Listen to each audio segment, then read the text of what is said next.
श्री राम हर हर महादेव। आइए जानते हैं सफला एकादशी व्रत कथा के बारे में। प्राचीन मान्यताओं के अनुसार चंपावती नगर में महिष्मान नामक एक राजा राज्य किया करता था। उस राजा के 4 पुत्र थे, जिसमें बड़े पुत्र का नाम लुम्पक था। वह बहुत ही ज्यादा दुष्ट और पापी स्वभाव का व्यक्ति था। वह पर स्त्रीगामी था। वह देवता, ब्राह्मण, वैष्णव आदि सुपात्रों की निंदा करके अति प्रसन्न हुआ करता था। उस राज्य की सारी प्रजा उसके कुकर्मों से अधिक अति दुखित थी। परंतु राजा का वह बड़ा पुत्र उस राज्य का युवराज था, जिसके कारण सभी प्रजा विवश होकर उसके सभी अत्याचारों को सहन किया करती थी तथा किसी में भी इतना साहस नहीं था कि राजा से राजकुमार की शिकायत कर सके।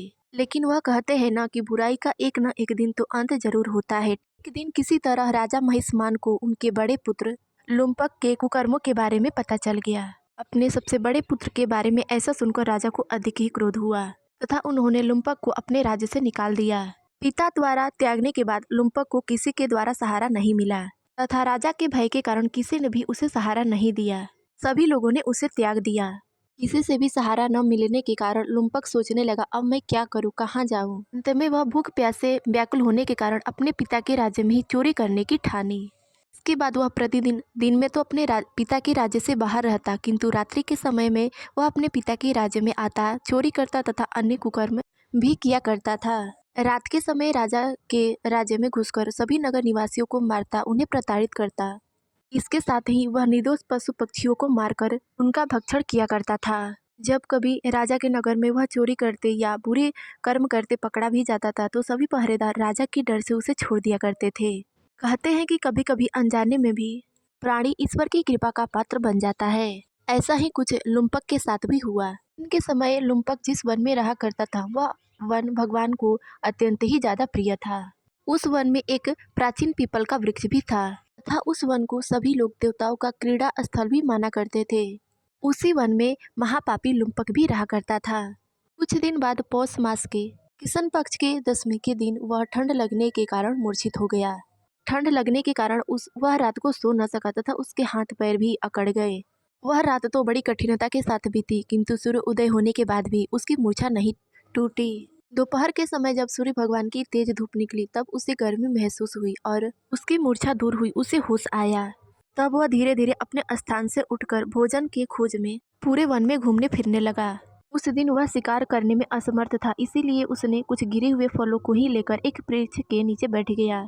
तब तक सूर्य अस्त भी हो गया था, यानी कि शाम के सांझ का समय हो गया था। भूखा होने के बाद भी वह फलों को न खा सका, क्योंकि उसे तो नित्य ही जीवों को मारकर खाने की आदत थी। उसे फल खाना तनिक भी अच्छा नहीं लगा। अतः उसने उन फलों को वहीं पीपल के वृक्ष के जड़ों के पास रख दिया और बोला, हे ईश्वर, यह फल आपको ही अर्पण है।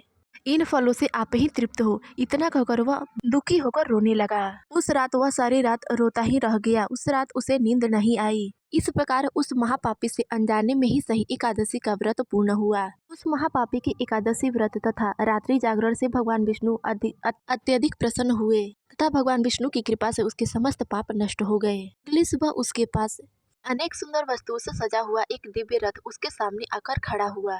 उसी समय एक आकाशवाणी हुई, हे युवराज, भगवान नारायण की कृपा से तेरे सभी पाप नष्ट हो गए हैं। अब तू अपने पिता के पास जाकर राज्य प्राप्त कर तथा सभी प्रजा को संतुष्ट कर तथा भगवान की भक्ति करते हुए धर्म पूर्वक राज्य कर। इसके बाद वह राजकुमार अपने पिता के पास गया तथा उसने सारी बात बताई। इसके बाद धर्म पूर्वक वह युवराज अपने राज्य को संभालने लगा। प्रेम से बोलो विष्णु भगवान की जय।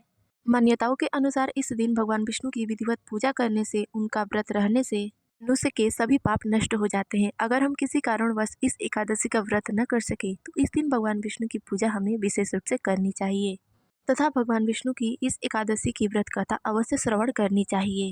इस वीडियो में बस इतना, मिलता है अगली वीडियो में। तब तक ले जाए श्री राम हर हर महादेव।